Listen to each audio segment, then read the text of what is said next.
ಅರವಿಂದ್ ಬೆಲ್ಲದರ್, ಪ್ರತಿ ಈ ಭಾಗದಲ್ಲಿ ನಡೆಯುವಂಥ ಬೆಳಗಾವಿ ಸುವರ್ಣಸೌಧದಲ್ಲಿ ನಡೆಯುವಂಥ ಅಧಿವೇಶನದಲ್ಲಿ ನೀವು ಕೂಡ ಪಾಲ್ಗೊಳ್ತಾ ಇದ್ದೀರಾ. ಈಗ ಉನ್ನತ ಸ್ಥಾನದಲ್ಲಿ ಇರುವಂಥದ್ದು ಉಪನಾಯಕರಾಗಿರುವಂಥದ್ದು ಬಿಜೆಪಿಯ. ನಿಜವಾಗಿ ಪ್ರಾಮಾಣಿಕವಾಗಿ ಹೇಳಿ, ಉತ್ತರ ಕರ್ನಾಟಕ ಭಾಗದ ಸಮಸ್ಯೆಗಳು ಇಲ್ಲಿ ಚರ್ಚೆ ಆಗಬೇಕು ಹೆಚ್ಚಾಗಿ. ಅದೇ ಆ ರೀತಿ ಚರ್ಚೆ ಆಗ್ತಾ ಇದೆಯಾ? ಈಗ ಕಳೆದ ಸೋಮವಾರದಿಂದ ಸದನ ಶುರುವಾಗಿರುವಂಥದ್ದು, ಏನೇನು ವಿಚಾರ ಚರ್ಚೆ ಆಯ್ತು ನಿಮಗೂ ಕೂಡ ಗೊತ್ತಿದೆ. ಸೊ ಸಭಾತ್ಯಾಗ ಮಾಡುವಂಥದ್ದು, ಒಂದಿನ ಪ್ರೊಟೆಸ್ಟ್ ಮಾಡುವಂಥದ್ದು, ಮತ್ತೆ ಇಲ್ಲಿವರೆಗೂ ಕೂಡ ನಿನ್ನೆ ಆರಂಭ ಆಗಿರೋದು ಉತ್ತರ ಕರ್ನಾಟಕದ, ಇಲ್ಲಿಯೂ ಕೂಡ ಅಧಿಕೃತವಾಗಿ ಇನ್ನೂ ಕೂಡ ಮುಗ್ದಿಲ್ಲ. ಏನನ್ಸುತ್ತೆ ಈ ಸಂಬಂಧಪಟ್ಟಂತೆ ಉತ್ತರ ಕನ್ನಡ ಭಾಗದ ಸಮಸ್ಯೆ ಚರ್ಚೆ ಆಗ್ತಾ ಇದೆ ನಿಜವಾಗ್ಲೂ? ಇಲ್ಲ, ನಾವು ಈ ಬೆಳಗಾಂ ಅಧಿವೇಶನದಲ್ಲಿನ ಉತ್ತರ ಕರ್ನಾಟಕದ ವಿಷಯಗಳು ಚರ್ಚೆ ಆಗಬೇಕಂತ ಇಲ್ಲ. ಆದರೆ ಬೆಳಗಾಂದಲ್ಲಿ ನಡೆಯುವಂಥ ಈ ಅಧಿವೇಶನದಲ್ಲಿ ವಿಶೇಷವಾಗಿ ಉತ್ತರ ಕರ್ನಾಟಕದ ಬಗ್ಗೆ ಚರ್ಚೆ ಆಗಬೇಕಾದಂಥ ಅವಶ್ಯಕತೆ ಇದೆ. ಇವತ್ತು ಎಲ್ಲರೂ ಕೂಡ ಏನಾಗಬೇಕಾಗಿತ್ತು ಒಂದಷ್ಟು ಹೆಚ್ಚು ಕೂಡ ಒತ್ತು ಕೊಡಬೇಕು ಉತ್ತರ ಕರ್ನಾಟಕ ಭಾಗಕ್ಕೆ. ಆಗ್ತಾ ಇಲ್ಲ. ಅದು ಅಗದಿ ಸ್ಪಷ್ಟ ಐತಿ.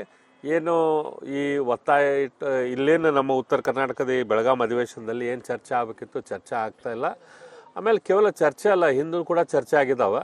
ಆ ಚರ್ಚೆಗೆ ಏನು ಫಲ ಸಿಗಬೇಕು, ಅಥವಾ ಏನು ನಮ್ಮದು ಆ್ಯಕ್ಷನ್ ಪ್ಲ್ಯಾನ್ ಬೇಕು, ಅಥವಾ ಏನು ವಿಷಯಗಳನ್ನು ನಾವು ಹೋಸರ್ತಿ ಚರ್ಚೆ ಮಾಡಿದ್ವಿ ಆ ವಿಷಯಗಳಲ್ಲಿ ಏನು ಇಂಪ್ಲಿಮೆಂಟ್ ಮಾಡೋಕ್ಕೆ ಸಾಧ್ಯ ಆಯ್ತು, ಅಥವಾ ಮುಂದೆ ಏನು ಮಾಡ್ತೀವಿ, ಯಾವ ಟೈಮ್ ಲೈನು, ಅದು ಯಾವುದೂ ವಿಷಯ ಇಲ್ಲ. ಸುಮ್ಮನೆ ಚರ್ಚೆ ಆಗುತ್ತೈತೆ ಹೊರತು ಅದರಿಂದ ಮುಂದೇನು ಫಲ ಸಿಗ್ತಾ ಇಲ್ಲ.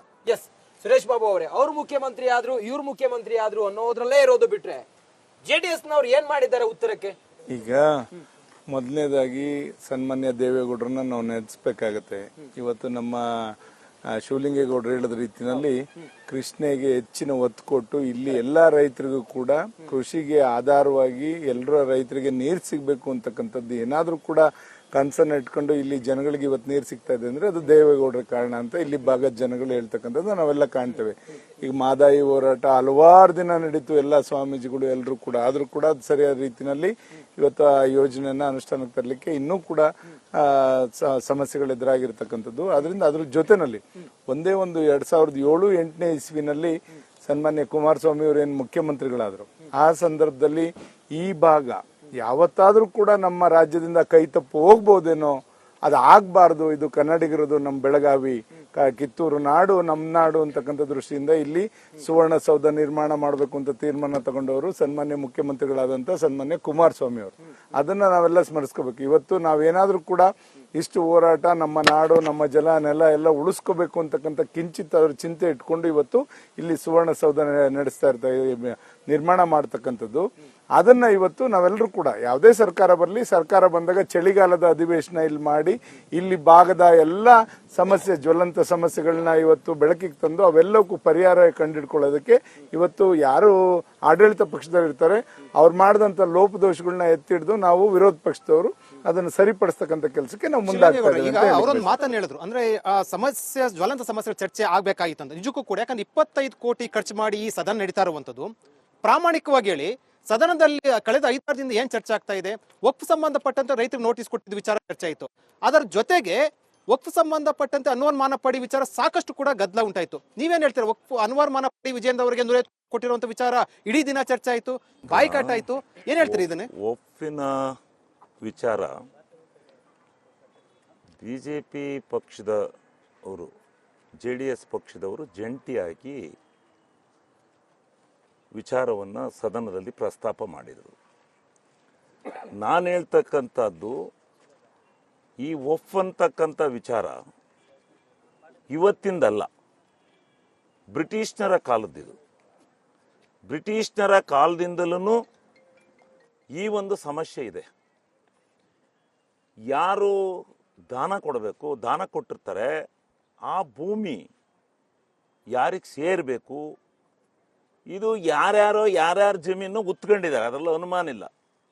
ಆದರೆ ಜಮೀನು ಯಾತಕ್ಕೆ ಇದು ಹುಟ್ಟಿಗೆತ್ತು, ಯಾರ್ಯಾರು ಪಾಣಿ ನೋಡ್ಕೊಳಕ್ ಹೋದ್ರು ಈಗ ಅಂತ ಗೊತ್ತಿಲ್ಲ.